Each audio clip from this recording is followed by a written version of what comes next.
Hello everyone, Paul here. So on the 1st of December I announced the Christmas challenge where you guys are going to be making Christmas levels and I'm going to play them on videos and on stream. Now you can make it with anything, any theme, any item, any enemy, anything. You've got full reign on what you want to do as long as it's Christmas themed, so try and make it snowy. Now that was announced on the 1st. Nintendo said hold my beer. And they announced version 2 update for Super Mario Maker 2. Today we're going to be discussing it and we're going to be running through a few things that you may have missed in the trailer. Hit the subscribe button, let's dive into it.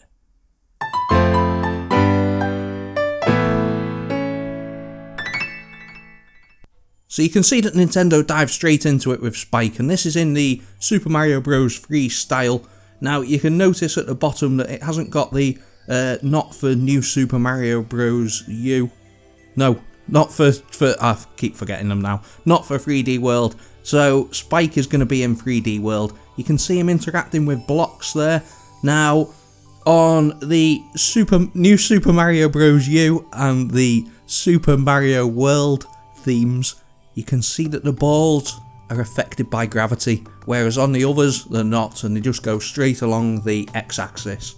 That's really interesting. That'll be changing the dynamic of the gameplay for different styles, which is a bonus. I really like that. Now you can see in the Super Mario Bros. Theme, you can see that the Spike ball hitbox covers 3 tiles, so that'll break the blocks as well. Now you can see just on the left, you can see the claw, and I'm guessing that the way that the claw's set up, you'll be able to catch the ball with the claw. Maybe you can drop it then and it'll just drop straight down. Who knows? That'll be something that I can't wait to see. So you can see in the new Super Mario Bros. U style, Mario spins on the ball. Now you can also do that in the Super Mario World theme, I'm guessing, because you can spin on a lot more enemies. You can also see that the ball's being broke there by the boot, and I'm guessing that Yoshi will be able to bounce on the ball the same way, and maybe with the stiletto as well, and you've got the dry bone shell. And here we go guys, this is the important one. This will be well used for our Christmas challenge. You've got the balls, so if you go into the ice theme, you throw snowballs, which is a really well implemented change. Really good game mechanic there, how you can bounce on the balls and then throw snowballs. You can't pick up the big ones, but you can pick up the little ones. The big ones will activate P-switches, which is good. Now you'll see later in the trailer the P-switches are implemented in a really weird way, I suppose, because we've already got on and off blocks, but we'll get back to that later on. Poki's being added. Now it's a bit of a change in the mechanics to Super Mario World. He moves slightly differently. I like the animation of this, I like how he moves, and he acts a bit like a Goomba with wings, whereas he'll follow you back and 2. He won't walk off the edge of the platform, so he'll just stand at the edge of the platform waiting for Mario.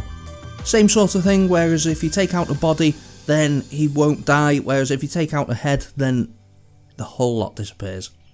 Also in the night theme, you can see him hovering around there like that. Now that's exactly how the Wiggler works, which is again another really good enemy to use. You've got 2 different types of enemies now. You've got the Wiggler and you've got Poki that'll act the same in the night theme. Again there you've got Poki in the 3D World style, and you can see he's got a Christmas bucket he's done as a Christmas spiky snowman. I really like that. That's a real good twist there. Again, you'll be able to use them for the Christmas themed stages. You could also see when he was taken out, he left a snowball behind.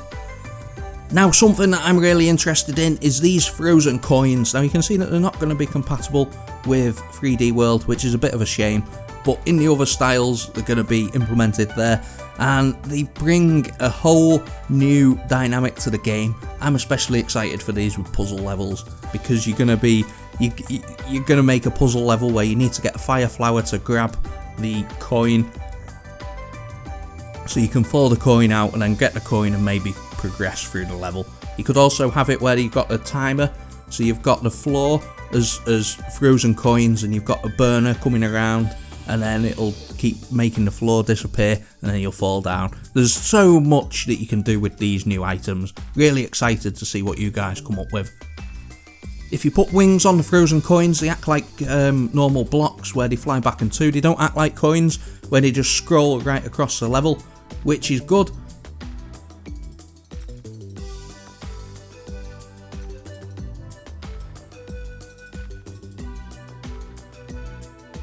And now we get onto P blocks. Now, for me, this is a bit of a weird one because I can see why they've done it, because it's a really fun way where you don't need to use coin blocks to turn them from coins to blocks with the P switches. So that's a really good way. But we've got on and off switches, so I don't know if the two are going to be clashing, or maybe you can make some really, really complicated contraptions with the P blocks and the on and off blocks. You've also got these blocks in 3D World, so that means that potentially, or sort of in a roundabout way, we've got on and off blocks in 3D World. So I'm really excited to see what you guys can do with 3D World now with on and off switches. You can see that they won't be affected by the big bullets. You can also see that you've got two different types, so you can place the same way that you got the red and the blue blocks, or like on and off, you can place off P blocks and you can place on P blocks. So that's a really good way to implement on and off P switches. It's a weird one. And then we move on to dash blocks. Now, dash blocks are only in 3D World, and they're going to be making use of a super dash for Mario. Now, I can see a lot of speedrun levels being made with this. You can also combine it with the car to get a real fast paced level. Now, when he's running along the floor, you can see that he can't stretch them in the same way that you can stretch conveyors, so that's a bit of a shame how they only take 3 tiles worth of space. And now, ladies and gentlemen, we've got the biggest update yet. We've got the Master Sword.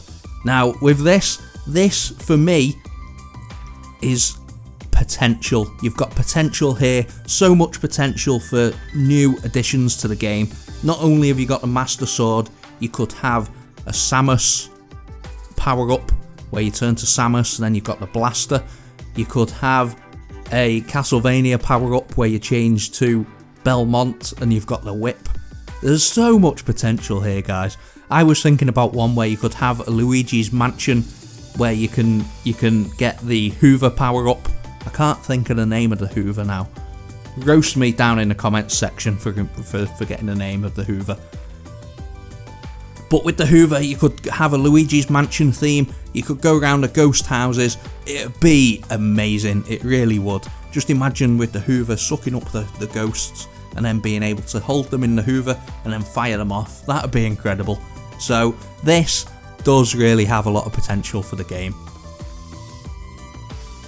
Now that we've got the Master Sword update, you can see that you can charge the sword, you've got the shield, you've got bombs, you've got a down thrust, which is basically a ground pound, but that takes out more enemies. You can use a bow and arrow. Oh, it's going to be incredible. You guys are going to make some really incredible levels. Now, as well as shooting the coins, you can also shoot on and off blocks. So you're going to have imagine a sniper type level where you can shoot the on and off blocks. Oh, it's going to be incredible. I'm really excited for it. You can bounce projectiles with the shield. Now, what you can see as well right here is you can see that the Pokis can't be stacked onto Thwomps, which is a really weird sort of game mechanic, how you can't stack the Pokis onto the Thwomps. They've had to use the Muncher on top of the Thwomps. Just a little thing to note. And then we've got the Ninja speedruns. Now, I want to see added into the game in version 2.1 or version 3, you can have the Ninja speedruns for levels that are uploaded, not just the Nintendo special courses, but maybe you can see your friends' ghosts. That'd be good. And then you can have a real good speedrun race. I like the idea of unlocking new costumes. Now you can see that you can unlock a potential of 10 courses with the speedrun on 10 courses there. So you're going to get a full outfit. I like the way that they're implementing more outfits into the game. It shows that they've not abandoned the game just yet. So really exciting stuff ahead in Super Mario Maker 2. Don't forget, guys, we've got the Christmas challenge, so I want to see your levels. I want to see Spike with the snowballs, I want to see the snowman Pokis, and I want to see the frozen coins. They're going to be some really incredible levels made. Hope that you've enjoyed this rundown of the Super Mario Maker 2. 2.0 update. Hit the subscribe button if you're new to the channel, and as always guys, take care.